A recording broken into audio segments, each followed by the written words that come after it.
tenanglah, aku ini jangan takut. Mari kita baca di dalam Injil Markus pasal 6 ayat 45 sampai ayat yang ke-50. Sesudah itu, Yesus segera memerintahkan murid-muridnya naik ke perahu dan berangkat lebih dulu ke seberang, ke Betsaida. Sementara itu, ia menyuruh orang banyak pulang. Ketika hari sudah malam, perahu itu sudah di tengah danau, sedang Yesus tinggal sendirian di darat. Ketika mereka melihat dia berjalan di atas air, mereka mengira bahwa ia adalah hantu. Lalu mereka berteriak-teriak, "Tenanglah, aku ini, jangan takut." Jadi inilah kata-kata yang saya angkat, tenanglah, aku ini, jangan takut. Sebelum kita melihat perkataan ini dengan lebih jauh, mari kita melihat dulu keadaan murid-murid. Karena perkataan ini ada latar belakangnya. Keadaan murid-murid, saudara-saudara, ada beberapa hal yang saya bisa daftarkan di sini ya. Yang pertama, firman Tuhan berkata bahwa mereka itu diperintahkan oleh Yesus untuk menyeberangi danau. Jadi ada perintah dan mereka taat. Perintah, taat. Udah lengkap, gak salah bukan? Tuhan memerintahkan perintah dan mereka taat. Loh, tapi kok terjadi badai? Nah ini saudara, kok terjadi halangan rintangan? Ya toh, seringkali kita berpikir kan demikian. Saya sudah begini, saya sudah begitu, kok terjadi ini? Tapi saudara tidak perlu kecil hati, karena ini juga terjadi pada murid-murid. Diperintah oleh Yesus, mereka taat, tapi ada sesuatu terjadi. Yang kedua, saudara-saudara, murid-murid waktu itu tidak disertai oleh Yesus secara jasmani. Karena firman Tuhan berkata, mereka diperintahkan pergi, Yesus sendiri, dia pergi ke bukit untuk berdoa. Jadi mereka tidak ada Yesus di samping mereka. Secara jasmani mereka tidak melihat Yesus. Tetapi apakah Yesus tidak tahu? Dikatakan Yesus melihat. Kalau sudah perhatikan tadi. Dari atas bukit Yesus melihat. Nah saudara-saudara, saya juga membaca hal ini, saya terapkan dengan diri kita sendiri ya. Kita ini sekarang tidak bisa melihat Yesus. Kadang-kadang kita berpikir, Yesus ini tahu nggak sama keadaan saya ya. Mbok Yesus muncul loh, 1 detik aja. Biar saya tahu, oh dia mengetahui keadaan saya. Secara jasmani kita tidak melihat saudara. Secara jasmani kita tidak bisa meraba. Tidak seperti murid-murid waktu itu. Mereka bisa meraba Yesus. Mereka bisa melihat dengan mata jasmani. Tetapi meskipun demikian, kita harus yakin Tuhan menyertai kita. Dan berbahagialah, kata firman Tuhan, yang tidak melihat namun percaya. Saudara lebih berbahagia, kita lebih berbahagia. Yang ketiga, saudara, mereka ada di tengah malam dan di tengah danau. Ini satu keadaan yang berbahaya dan menakutkan, mencekam. Di tengah malam, di tengah danau. Kalau ada apa-apa, mau minta tolong sama siapa? Tidak punya baju pelampung, saudara. Jadi situasi yang saya rasakan paling mencekam dalam kehidupan murid-murid. Sudah di tengah danau, di tengah malam, tidak bisa melihat apa-apa. Segala sesuatunya gelap, hanya angin, hanya ombak. Kalau ada apa-apa mau minta tolong sama siapa? Tidak ada. Mungkin saudara pernah mengalami demikian ya. Ada saat-saat tertentu mencekam. Tidak tahu kalau terjadi sesuatu ini mau minta tolong sama siapa. Nah itu keadaan murid-murid. Gelap, tidak bisa melihat apa-apa. Tidak ada lampu. Dan kemudian keadaan yang berikutnya yang menjadi titik, menjadi fokus. Dikatakan bahwa mereka diterpa oleh angin sakal. Angin sakal itu angin yang datang dari depan. Sehingga dikatakan terjadi gelombang yang besar. Itu bukan sekedar angin, cuma angin begitu penghalang, tapi itu angin yang membuat gelombang. Gelombang besar, dan dikatakan di dalam Injil Matius, perahu mereka terombang-ambing. Angin besar, gelombang besar, perahu terombang-ambing. Kesana kemari, dan tidak menutup kemungkinan ombak mulai masuk, air mulai masuk ke dalam perahu. Menakutkan saudara. Inilah keadaan murid-murid waktu itu. Saudara-saudara, mungkin ada di antara kita yang juga mengalami.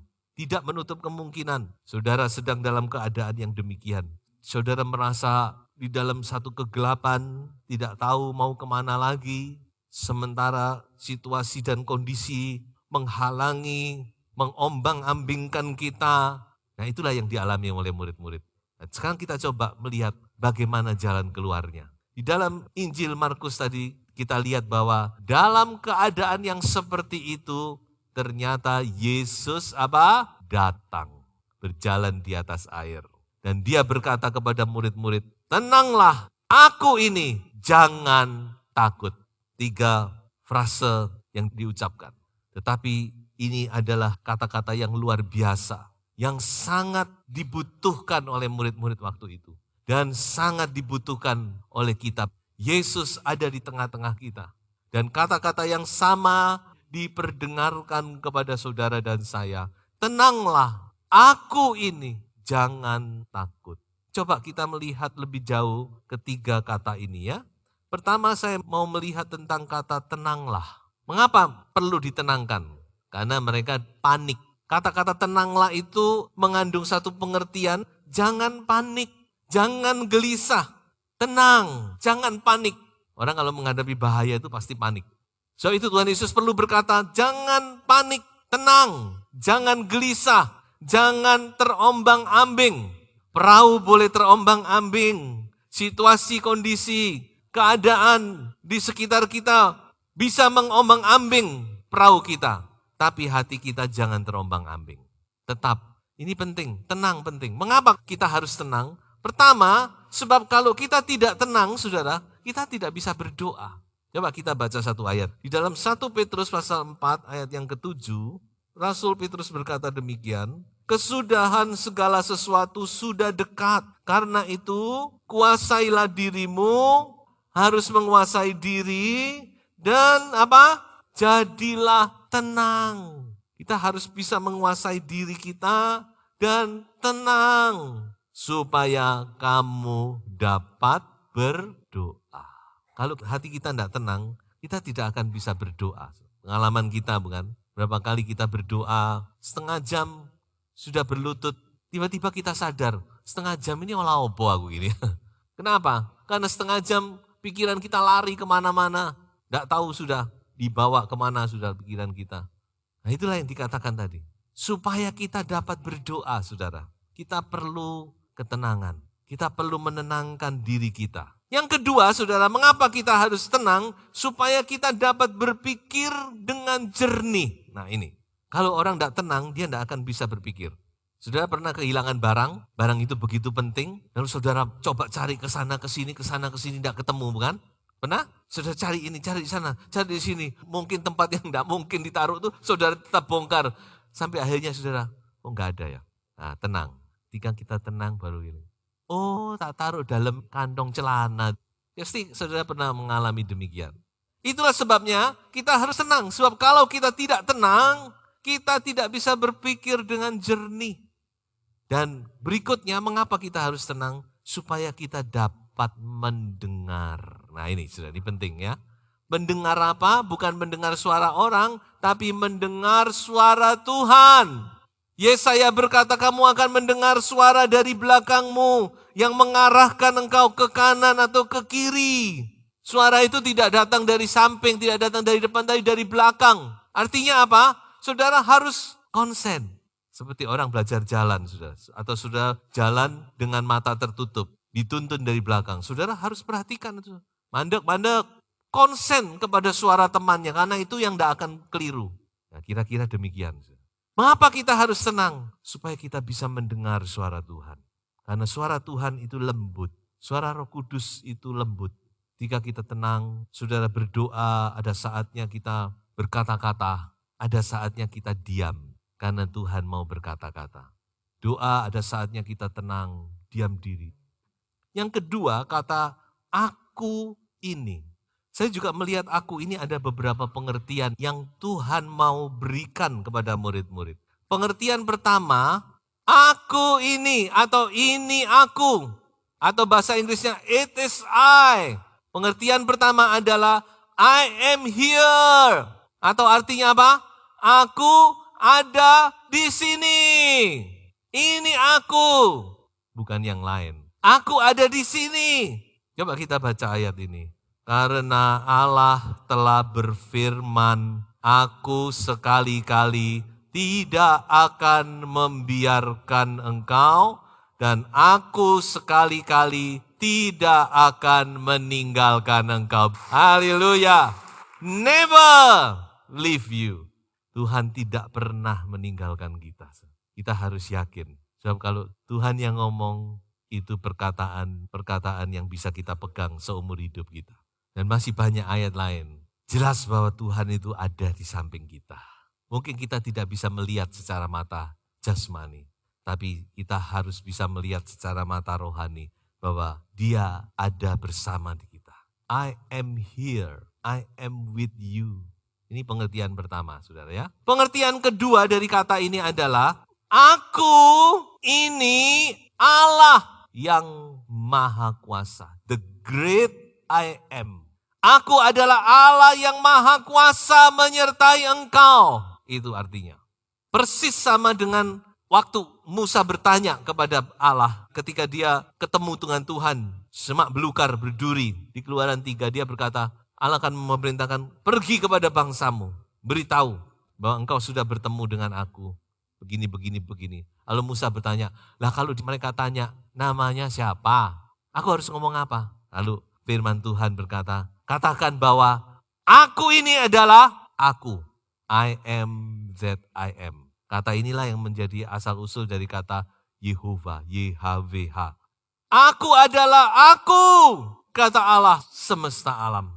Tuhan mau ngomong, aku ini Allah yang maha kuasa, maha besar, maha dahsyat, maha segala-galanya. Jadi tidak perlu lagi sudah diterangkan siapa lagi. Aku ini. Pernah Tuhan Yesus ditanya oleh orang-orang yang menentang dia, orang-orang Farisi, ahli Taurat, ditanya, kamu siapa? Kok kamu ngaku-ngaku melihat Abraham, lebih besar dari Abraham dan sebagainya. Lalu Tuhan Yesus menjawab gini, itu di Yohanes 8 dikatakan, sebelum Abraham ada, I am. Dia cuma ngomong gitu, aku ada. Dan orang Yahudi langsung ngambil batu mau melempar dia. Mengapa? Karena pernyataan itu setara dengan keluaran ini. Orang Yahudi tahu, kalau kita baca mungkin tidak ngerti, tapi ketika Yesus yang ngomong, mereka tahu Yesus sedang menunjuk kepada perkataan Allah, introduksi Allah kepada Musa. Ketika ditanya, siapa engkau? Ya Allah. Nah saudara-saudara, kita seringkali tidak menyadari kehadiran Allah. Ya, kita tidak menyadari bahwa Allah yang menyertai kita itu Allah yang maha kuasa. Nah mari kita kembali diingatkan. Dan arti yang ketiga daripada aku ini adalah trust me. Percayailah aku. Percayalah kepadaku. Trust me. Mengapa pakai kata trust, kok enggak believe? Karena dua kata ini kalau diterjemahkan bahasa Indonesia sama, artinya percaya. Tapi saya pakai kata trust, karena trust itu lebih kuat daripada believe. Saya boleh gambarkan gini, kalau kita believe, percaya, itu kita percaya kepada perkataan Allah. Dan itu bagus, memang Tuhan mau kita believe, percaya kepada firman-Nya. Tapi kalau trust itu bukan cuma firman-Nya, tapi kita percaya kepada pribadi orangnya. Seperti orang bisa mengutangi orang sekian besar karena apa? Bukan karena omongannya, tapi karena dia melihat orangnya ini. Dia tahu orang ini bisa dipercaya, bisa dipegang. Nah yang Tuhan mau adalah trust me. Percayailah aku. Seperti Rasul Paulus berkata, karena aku tahu kepada siapa pribadi. Siapa yang aku percayai ini aku tahu. Haleluya. Apakah saudara tahu siapa yang Anda percayai? Pribadi yang tidak pernah berdusta, yang tidak pernah berbohong. Mari kita percaya itu kepada pribadi. Bukan sekedar cuma perkataan, tapi kepada pribadi yang mengatakan itu. Trust me, percayailah aku. Ada satu ilustrasi, saudara pernah melihat toh? Wire walking, orang berjalan di atas wire, di atas kabel atau di atas apa. Sudah satu saat ada orang yang pinter wire walking, dia mempertunjukkan kebolehannya. Wah semua orang tepuk tangan. Hebat Bapak ini ya, yang berjalan, dia cari tempat yang tinggi, dia berjalan, wah giris orang, waduh lewat. Lalu Bapak itu memberikan tantangan kepada penontonnya. Apakah saudara percaya kalau saya bisa membawa orang, wah percaya semua. Terus dia bilang, siapa yang mau saya bawa? Gak ada yang mau. Percaya oke, oh saya percaya hebat. Siapa yang mau? Oh ojo aku. Tiba-tiba ada satu orang anak, saya mau Pak, dibawa. Dan berhasil. Ketika turun anak itu, kok kamu berani nak? Dia katakan, karena dia adalah papaku. Si anak mengapa kok berani? Karena dia yang berjalan ini yang menggendong aku adalah ayahku. Aku percaya dia tidak akan membiarkan aku jatuh. Amin, saudara. Haleluya. Tuhan menggendong kita dan dia tidak akan membuat kita jatuh. Haleluya. Percayalah saudara. Trust, bukan sekedar believe tapi kita trust, kita percaya. Trust itu berarti kita menyerah juga. Ada penyerahan dalamnya. Pasrah. Dan kata terakhir yang saya mau angkat adalah, kata yang ketiga adalah jangan takut. Ini perkataan yang sangat kita dambakan dan muncul berkali-kali dalam Alkitab. Ada yang mengatakan muncul 365 kali. Sehingga seolah-olah setiap hari Tuhan itu ngomong kepada kita. 1 tahun kan 365. Jangan takut, jangan takut. Mengapa kok kata ini harus diulang-ulang? Memang kita harus akui saudara. Saya katakan bahwa musuh terbesar dalam diri manusia, dalam diri kita, ketakutan. Ketakutan itu membuat kita seringkali tidak berdaya. Ketakutan bisa membuat kita tidak produktif. Yang takut tidak berani ya berbuat ini, berbuat itu. Takut ini, takut gagal, takut ini, takut dilihat orang. Macam-macam ketakutan itu. Dan ketakutan juga membuat kita tidak dapat memperoleh berkat-berkat Tuhan. Nah ini, itu sudah terbukti di dalam ceritanya bangsa Israel. Waktu mau masuk tanah Kanaan, mengapa mereka tidak mau masuk? Padahal mereka juga tahu itu tanah yang baik. Penyebab utama karena mereka takut. Mengapa takut? Karena tidak percaya, nggak trust sama Tuhan. Ya memang ini ada kaitannya sudah. Sebab itu mari Tuhan berkata kepada kita, jangan takut. Tuhan tidak mau kita menjadi orang-orang yang takut. Bahkan di dalam Wahyu dikatakan orang-orang penakut itu salah satu orang-orang yang tinggal di luar. Jadi Tuhan selalu ingin kita tenang, berani menghadapi segala sesuatu. Dengan kita percaya bersandar kepada Tuhan, kita maju untuk mendapatkan berkat-berkat Tuhan. Mari saudara, kita tolak roh-roh ketakutan itu sejauh-jauhnya. Tuhan tidak memberikan kepada kita apa? Roh ketakutan. Kita baca ayat itu ya. 2 Timotius pasal 1 ayat 7. Sebab Allah memberikan kepada kita bukan roh ketakutan, melainkan roh yang membangkitkan kekuatan, kasih, dan ketertiban. Haleluya. Roh yang kuat, roh yang berani, roh kasih. Sebab dalam kasih tidak ada ketakutan. Dan dikatakan roh ketertiban, roh penguasaan diri. So itu mari kita mau percaya kepada perkataan Tuhan. Tenanglah aku ini, jangan takut. Saya tutup dengan satu ayat di dalam Yesaya 41 ayat 10.